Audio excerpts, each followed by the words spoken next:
को तो कम से कम पूर्ण रूप से करने का प्रयास करना।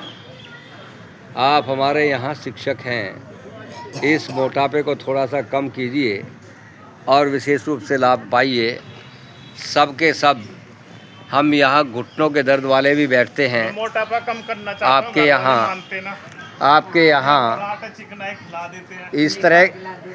इस तरह बैठने की स्थिति है कि आप यहाँ कुर्सी टाइप भी बैठ सकते हैं। आपका ये बना हुआ है मंच, इतना बढ़िया मंच आपका बना हुआ है, इसके आप यहाँ कुर्सी के हिसाब से यानी कि पैरों को नीचे करके भी बैठ सकते हैं और यहाँ पर भी आसन आप कर सकते हैं।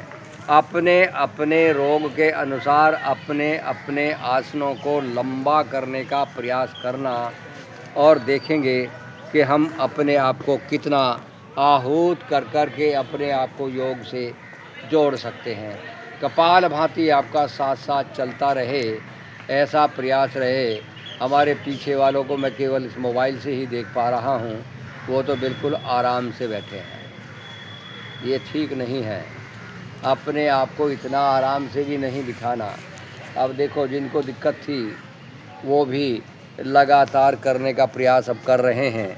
तो हमें एक एक अभ्यास को लंबा करना और अपने रोग से मुक्त होना। जिनको पैरों में घुटनों में दर्द है वो दोनों बहनें सामने पैर फैला करके कर रही हैं। अगर ये अपने पैरों के पंजों को, अंगूठों को पकड़ लें, पैरों के अंगूठों को पकड़ लीजिए आप, जो सीधे सीधे दोनों पैर फैला के बैठे हैं, श्वास छोड़ते हुए तो पंजों पर ले आएँ और इनको पकड़ लें। जो ऐसा वैसा नहीं कर सकते वो कम से कम इतना तो कर ही सकते हैं, यानी कि घुटनों पर आपके प्रेशर रहे और आपके घुटने सही सलामत रहें, ऐसा आप सब प्रयास अवश्य रूप से कीजिए। अंगूठा पकड़े, पूरा पंजा पकड़े। तो इस तरह से आप अपने रोगानुसार अपनी अपनी क्रियाओं को लंबे समय तक अगर हम करेंगे तो उसका पूर्ण लाभ हम ले पाएंगे, लेकिन हम लेते नहीं हैं।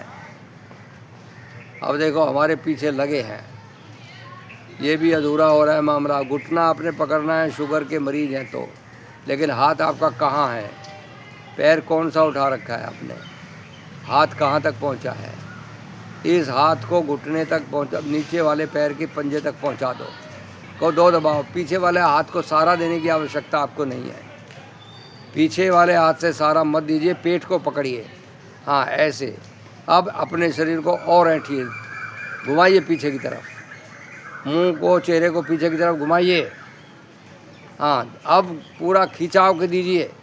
अब ये हाथ जो आगे वाला है ये आपका पैरों के घुटनों के पास अपने आप से पहुंच जाएगा। तो ऐसे हम धीरे धीरे हम प्रयास करेंगे तो पूर्ण आपका लाभ ले पाएंगे, लेकिन हम प्रयास करते ही नहीं, इसलिए रोग हमारे मिटते नहीं हैं।